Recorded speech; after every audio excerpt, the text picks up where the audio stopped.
లో పనిచేస్తున్నటువంటి ఆర్టిజన్ కార్మికుల ఆధ్వర్యంలో జేఏసీగా ఏర్పడడం జరిగింది.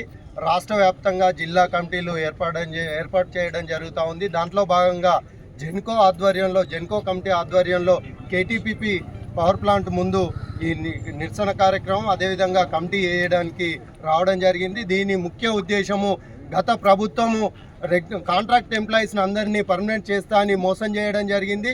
కాబట్టి ఈ ప్రజాప్రభుత్వం అన్నటువంటి కాంగ్రెస్ ప్రభుత్వం మేము ప్రభుత్వంలోకి వస్తే మీ అందరి సమస్యలు పరిష్కారం చేస్తామని చెప్పడం జరిగింది. ఆ ప్రకారంగా ఈ విద్యుత్ సంస్థలలో పనిచేస్తున్నటువంటి 20,000 మంది ఆర్టిజన్లను అదేవిధంగా పీస్ రేట్ కార్మికులు 7,000 మందిని అందరినీ కూడా రెగ్యులరైజ్ చేయాలన్న ఉద్దేశంతో ఈ ఉద్యమం స్టార్ట్ చేయడం జరిగింది. శాంతియుత నిరసన కార్యక్రమాలు మాత్రమే చేస్తూ ఉన్నాం. రాబో రోజుల్లో ఈ సమస్యలు పరిష్కారం చేయకుంటే తప్పకుండా సమ్మె దిశగా వెళ్ళడానికి సిద్ధంగా ఉన్నామని ఈ సందర్భంగా ప్రభుత్వానికి యాజమాన్యానికి విజ్ఞప్తి చేస్తూ ఉన్నాం.